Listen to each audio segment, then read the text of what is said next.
Esta es una noche más en Relato del Desconocido.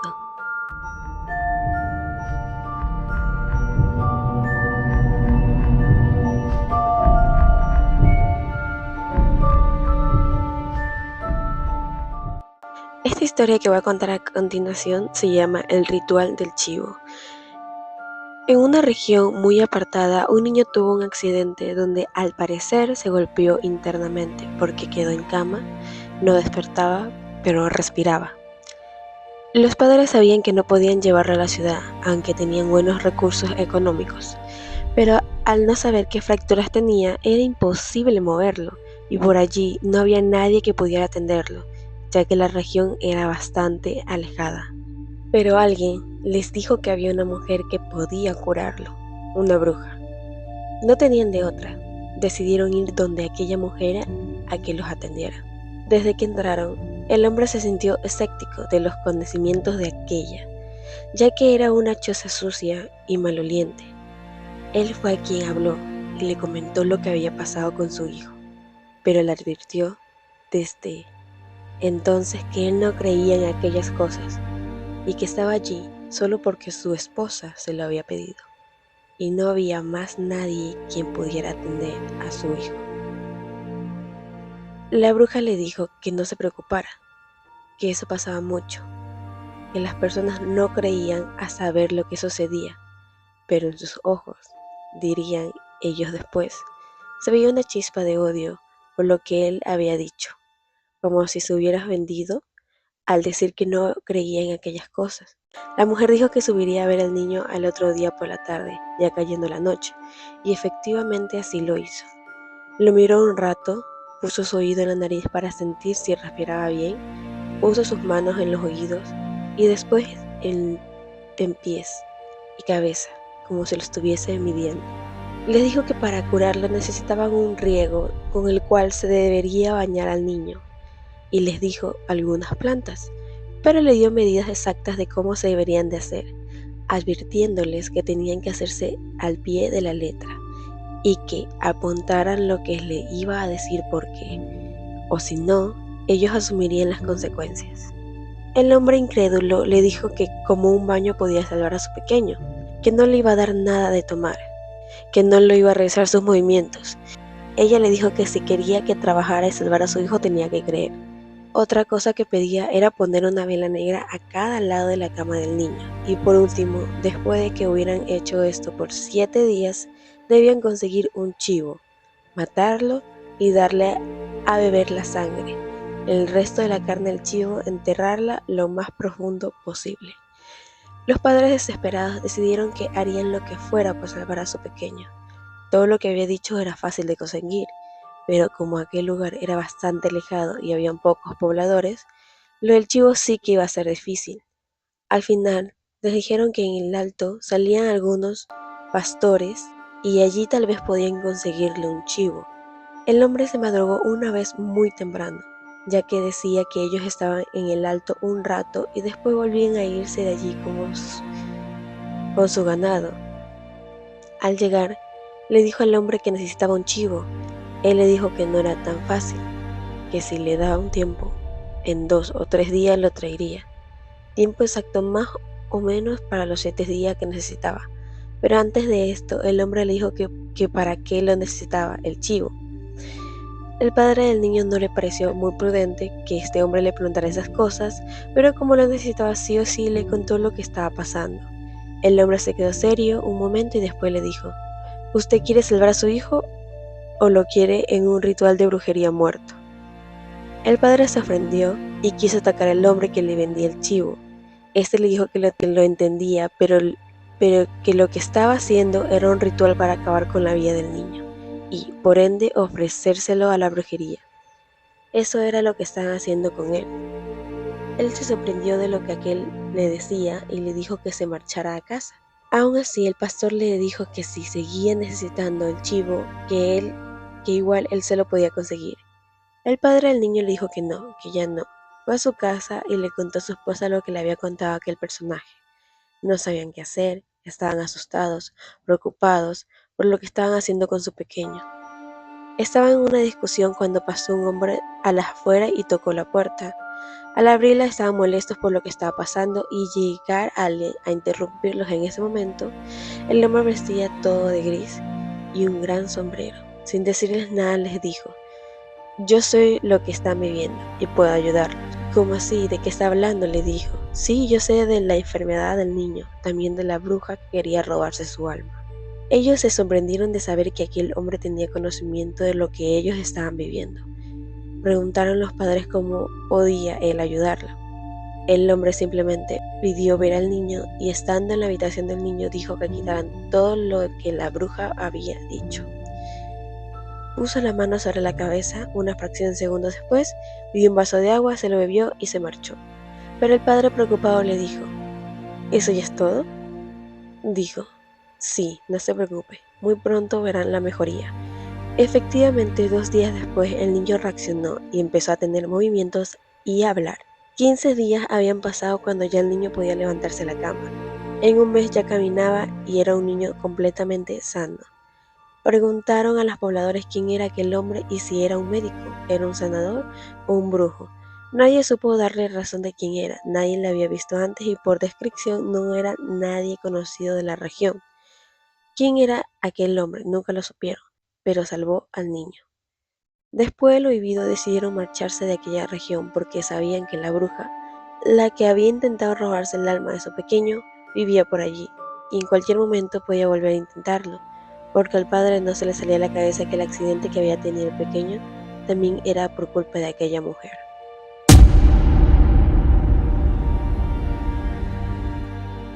Esta foto que voy a mostrar a continuación fue tomada a la monja Sor Inés de la Cruz en el año 1986, dentro de una antigua iglesia ubicada en San Miguel del Monte, estado de Puebla de México. A simple vista la imagen no parece extraña, una monja de pie frente al altar, las manos juntas, la mirada baja, pero quienes ampliaron la foto notaron algo perturbador. Los ojos reflejaban luz, estaban completamente negros, como vacíos, y la boca parecía ligeramente abierta como si estuviera susurrando algo.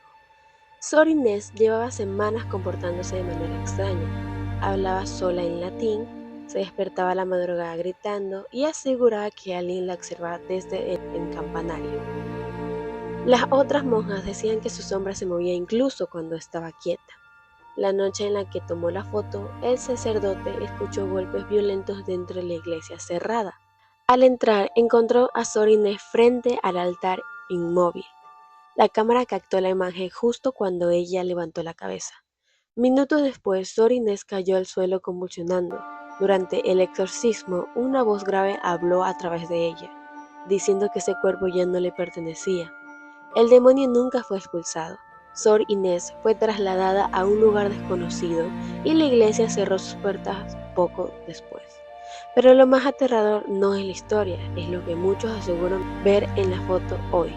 Si se observa con atención, detrás de la bruja aparece una silueta alta con cuernos pegada a la pared del altar, como si el demonio hubiera querido salir también en la imagen, porque algunas fotos no capturan personas, capturan presencias.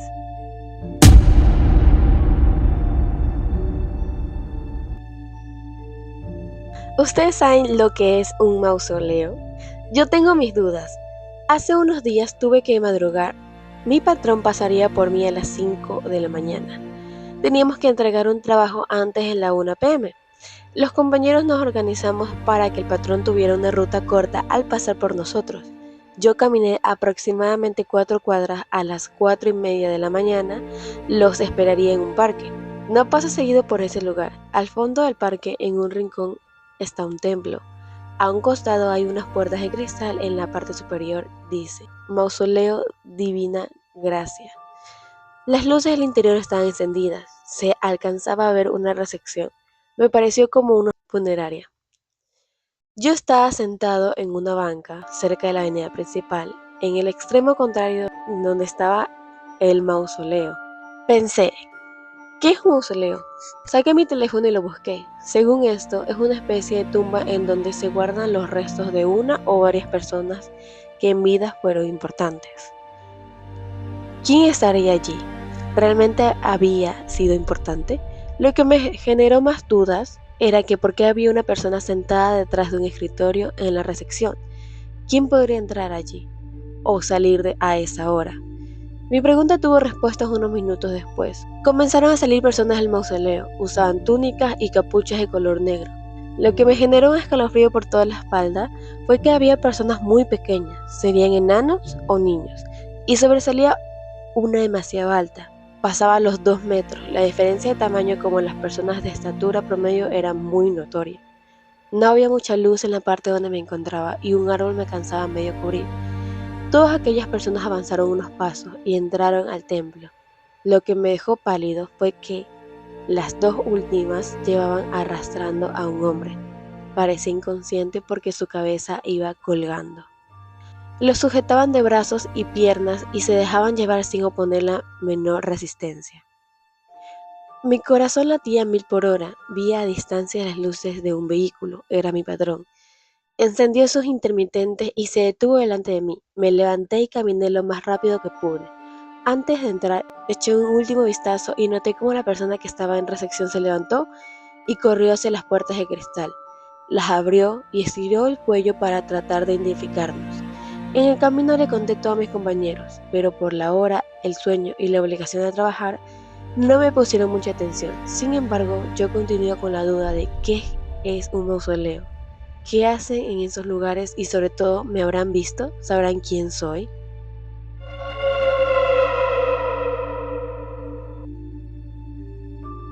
El fenómeno del hombre polilla no es nuevo, no nació en internet, no nació en películas, comenzó en testimonios reales. Dicen que aparece como una figura humanoide, alta, con alas enormes y ojos rojos, brillantes que no parpadean, no caminan, flota o se eleva de golpe. Los primeros registros hablan de encuentros nocturnos, en rutas solitarias, puentes y zonas industriales, siempre de noche, siempre en silencio. Las personas que lo vieron coinciden en lo mismo, una sensación de terror absoluto, como si alguien estuviera mal en la realidad misma. En varios casos, después de los avistamientos, ocurrieron tragedias, accidentes, derrumbes, muertes inexplicables. Por eso, muchos creen que el hombre polilla no ataca, advierte. Un testigo contó que manejaba de madrugada cuando vio una figura al costado de la ruta. Pensó que era un ave gigante hasta que levantó vuelo frente al auto y lo acompañó varios segundos. Al día siguiente, ese mismo tramo de la ruta fue escenario de un accidente fatal. Otros aseguran haberlo visto parado en lo alto de edificios, mirando fijamente hacia abajo, como si supiera lo que estaba por pasar. Pero algo que casi nadie cuenta. Quienes ven al hombre polilla comienzan a tener sueños extraños, sueñan con estructuras cayendo, con gritos, con oscuridad total, y siempre despiertan con la misma sensación de que algo los estuvo observando mientras dormían. Algunos investigadores paranormales creen que no es una criatura, sino una entidad interdimensional, algo que aparece cuando el equilibrio está por romperse. Por eso, si alguna vez ves unos ojos rojos en la oscuridad demasiado grandes para ser humanos, no corras. Tal vez vino por vos, tal vez vino a avisar que algo terrible está por suceder.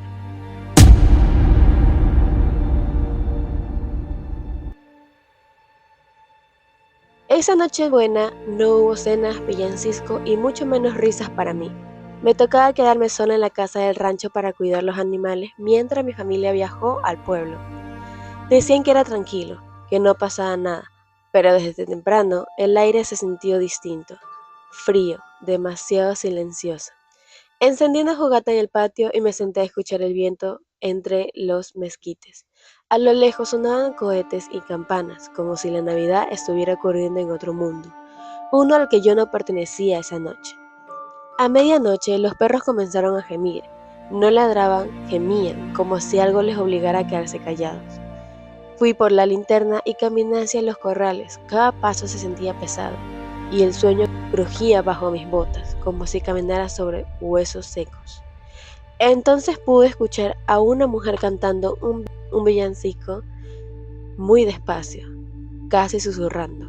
La voz venía desde el camino de tierra, el que baja al arroyo. Apagué la linterna para ver mejor con la luz de la luna y fue peor. Allí estaba, una figura vestida de blanco, muy delgada, parada junto al portón. No caminaba, no respiraba, solo inclinaba la cabeza como si buscara entrar. Me armé de valor y dije, ¿quién anda allí? La voz dejó de cantar y en ese mismo instante la puerta del corral se abrió sola, como si alguien por dentro la hubiera empujado. Los perros se echaron al suelo temblando.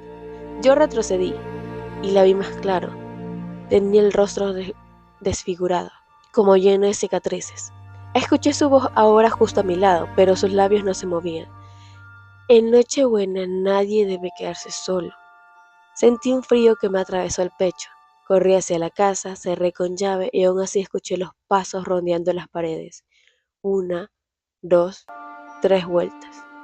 Luego silencio. Me quedé despierta hasta el amanecer. Cuando salió el sol, salí al patio. No había huellas humanas, solo marcas largas en la tierra, como si alguien hubiera arrastrado un vestido mojado por todo el lugar. Desde entonces nunca más paso la Nochebuena solo, porque sé que si lo hago, ella vuelve a buscar compañía.